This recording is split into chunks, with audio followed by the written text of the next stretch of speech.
नमः शिवाय शिवजी सदा सहाय। ओम नमः शिवाय गुरुजी सदा सहाय।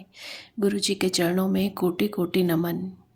जय गुरुजी। संगत जी आज आप सुनेंगे दिव्य आभा अध्याय 12, जिसका शीर्षक है चिकित्सक द्वारा आस्था को नमन।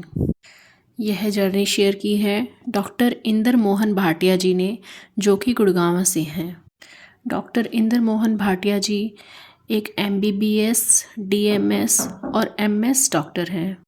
तो चलिए संगत जी शुरू करते हैं। डॉक्टर इंदर मोहन भाटिया अमृतसर के एक समृद्ध व्यापारिक परिवार से हैं। उनके पिता, जो अनेक बार अमृतसर नगर महापालिका के महापौर रह चुके हैं, निम्न वर्ग की सेवा में लगे रहते थे। उनके पुत्र को भी यही चाव रहा है। इसी पैतृक परंपरा के कारण उन्होंने चिकित्सक बनने का निर्णय लिया। राजकीय चिकित्सा महाविद्यालय अमृतसर से 1962 में MBBS की परीक्षा उत्तीर्ण करने के 4 वर्ष उपरांत 30 वर्ष की आयु में उन्होंने अखिल भारतीय आयुर्विज्ञान संस्थान से शल्य चिकित्सा का स्नातकोत्तर पाठ्यक्रम पूर्ण किया। उनकी विशेषता दृष्टि संबंधी अभिघात रोगों में थी और अब वह इस विभाग के अध्यक्ष पद पर कार्यरत हैं। स्वाभाविक है कि चिकित्सक ने अपने व्यवसाय से संबंधित विज्ञान को गहराई से अपनाया है। आधुनिक युग के इस ज्ञान की पद्धतियों में उनकी अटूट आस्था रही है। 2002 में कुछ ऐसी घटना हुई जिसने उनके समस्त ज्ञान को पूरी तरह से झंझोड़ कर रख दिया। वह अपने पुत्रवधू के साथ गुरुजी दर्शन के लिए आए। उन्हीं के शब्दों में इस अवसर के अनुभव। हम पूरी तरह से अपरिचित थे। सबको चाय बांटी गई। मैंने उसे ग्रहण कर लिया, किंतु मेरी बहू ने उसे अस्वीकार कर दिया। गुरुजी ने यह देखकर उसे कहा कि यह चाय नहीं, अपितु उसकी औषधि है। उसे पुत्रोत्पत्ति हो गई, जिसके कारण वह उनके पास आई थी।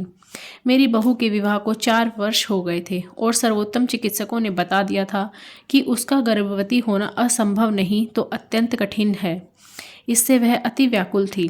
हम अचंभित रह गए, क्योंकि इसके बारे में संगत में किसी को ज्ञात नहीं था। 1 मास के बाद वह गर्भवती हुई और उसने एक प्यारे से पुत्र को जन्म दिया। मेरे समस्त चिकित्सक मित्र, जिनको उसकी समस्या का पता था, आश्चर्यचकित रह गए।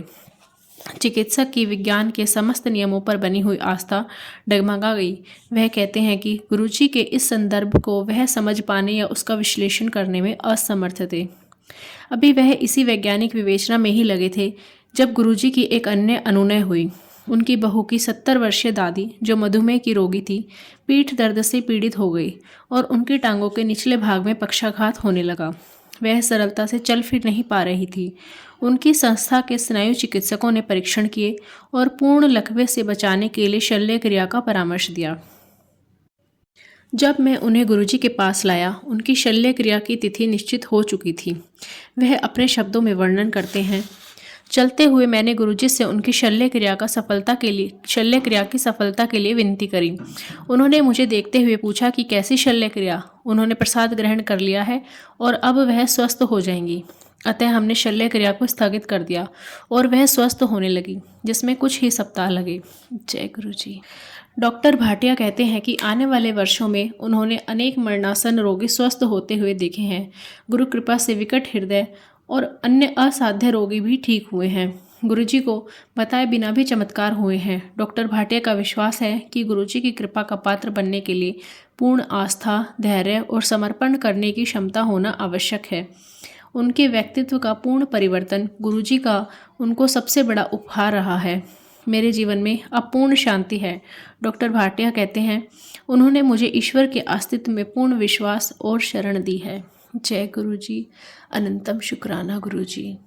तो कैसा लगा संगत जी आज का अध्याय? कमेंट करके ज़रूर बताइएगा। कोई भूल चूक हो गई हो तो उसके लिए क्षमा कीजिएगा।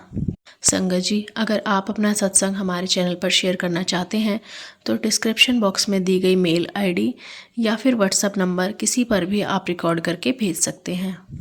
गुरुजी की कृपा सब पर बनी रहे।